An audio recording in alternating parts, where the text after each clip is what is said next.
Well, welcome to this series of videos I'm doing. I'm Dennis McKenzie of Birch Grove Studios, Wasilla, Alaska. I'm going to live closer to Big Lake.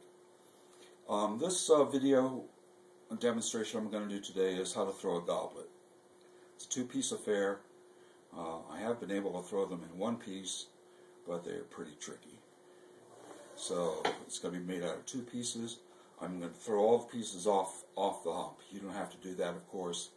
A goblet stem, it depends how tall you want it to be. There's so many different possibilities of shapes. And I brought in my smartphone here to be closer, so I'm probably cutting my head off. But I think it's more important to see, for you, the viewer, my students, to see the clay itself and as close as possible instead of me. So, just like everything else, you gotta get part of it in the center. So we start bringing it up. You've got this much clay. I always bring it up into a cone. I usually use the two sides of my hands like this. And then you can even push it off center and it'll go right down in the center like that. I'll do that a few times to get the particles in alignment and that type of thing. So what I'm going to do is first make the base. And we want the base to be nice and wide so it can support. I'm going to make what I call these heroic goblets, because they're taller than normal. They're sort of an acquired taste. Anyway, they're so tall. I think this will be enough. So we open our base.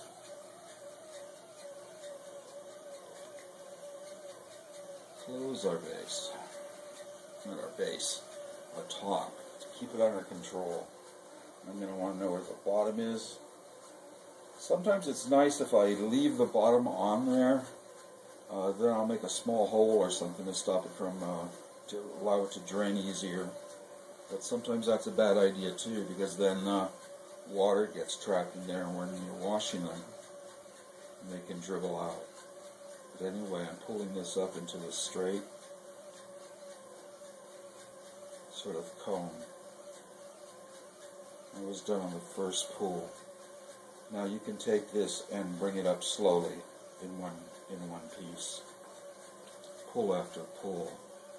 The idea of what I was doing here was this hand was holding the clay in while I used the C grip.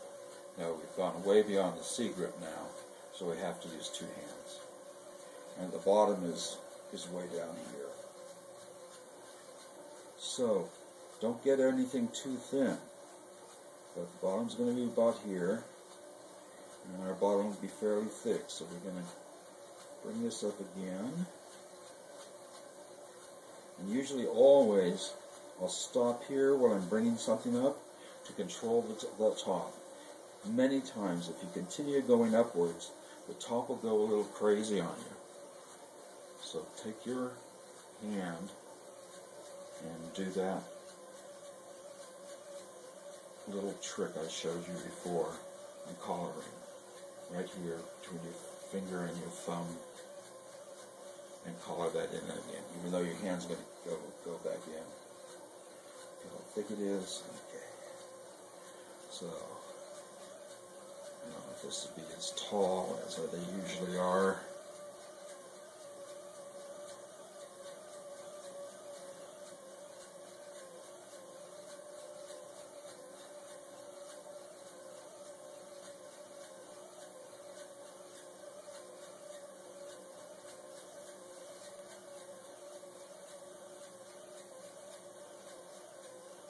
Notice how the finger goes in straight.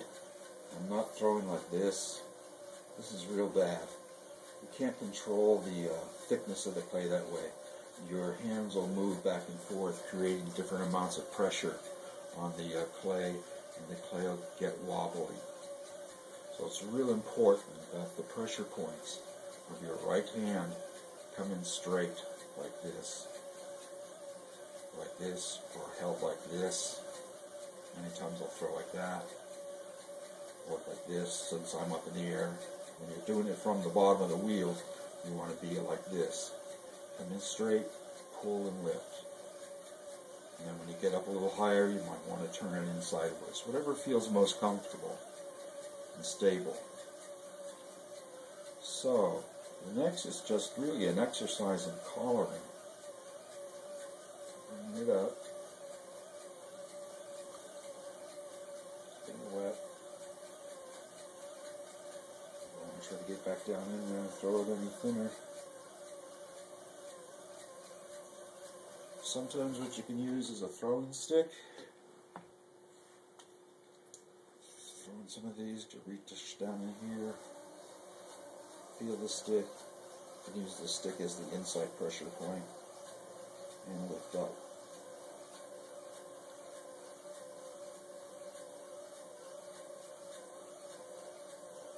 The throwing stick is opposite my finger, and I just bring it up. Notice I'm taking care of the top with my thumb here a little bit.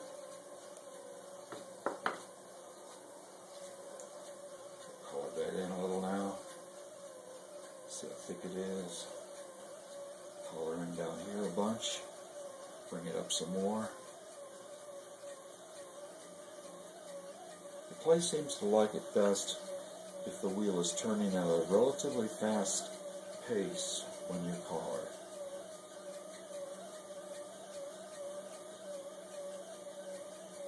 Make this some decorative lumps, you might call them, or decorative forms on it.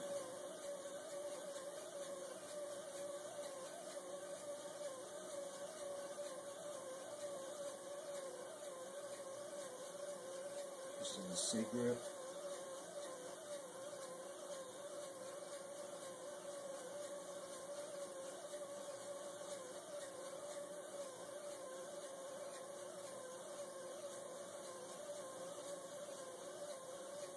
Flaring the top of the goblet stem out.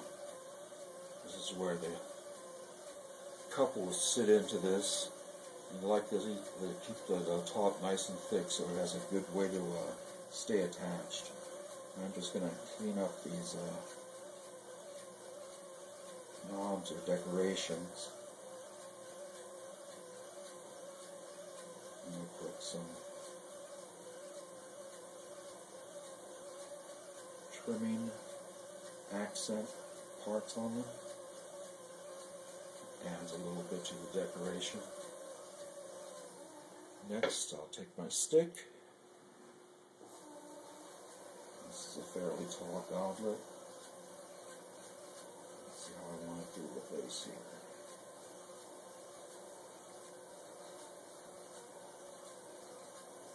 It's fairly wide, so go like this. Down and in with your stick. And it's alright to cut out the bottom. If you do, that's okay. You can trim that up. Like I said, I don't know if I like them with the bottom on anyway. Because sometimes they do blow up in the kiln. If they're solid, it takes more time for the clay to dry. And I'll just turn it. Feels like I have a bottom there.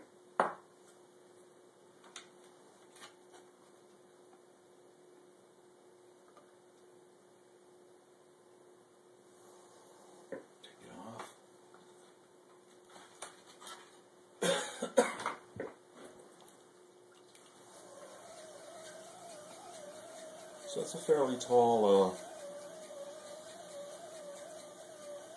goblet stem. I'd say close to 7 or 8 inches tall.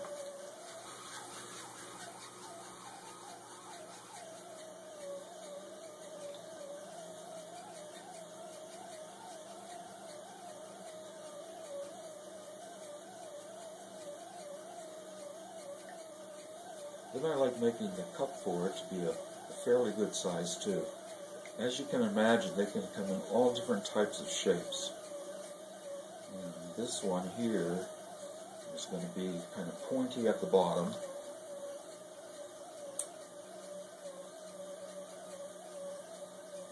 Color it in. these up and out a little bit. Hold it steady, and then squeeze and lift straight up.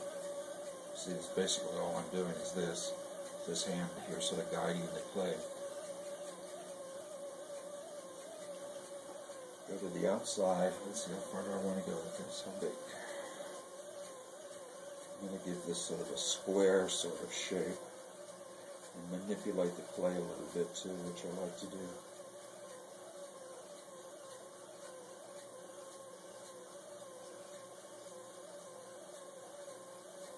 Especially on these type of goblets. I sort of look at the stem and the size and stuff, and see if you can come out some.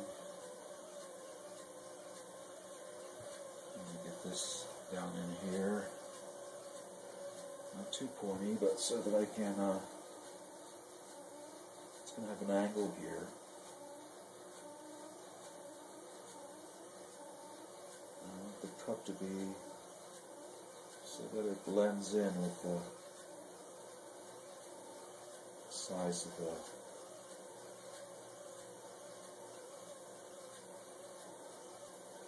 bottom part of the stem of the goblet. Widen it a little bit, maybe bring it in just a hair. And this is as thin as I'm going to make it. So what I can do now using my stick is go up and down like this.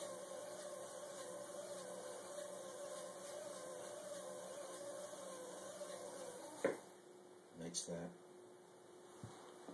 Celtic-like knot work. I don't take my thumb or finger and with my other two fingers hold out, make an indentation in the clay. I'll do it on one side and then divide it in half. And up just a little bit. The other side.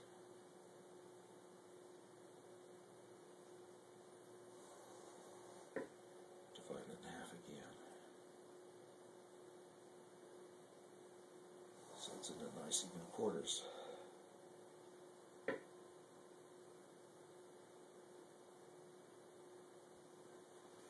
I'll rethrow the lip into round.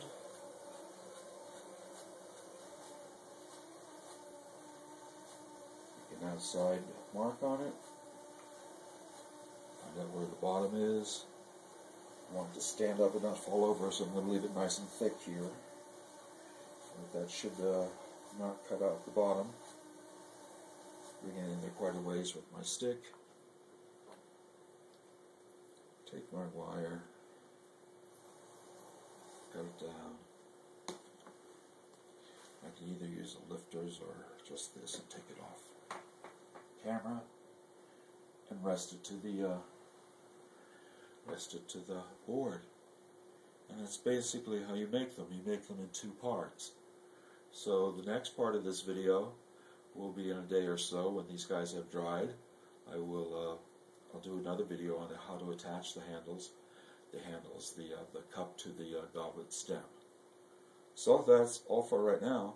I can't think of anything else to throw at the moment. So thank you for watching, and I hope that helps.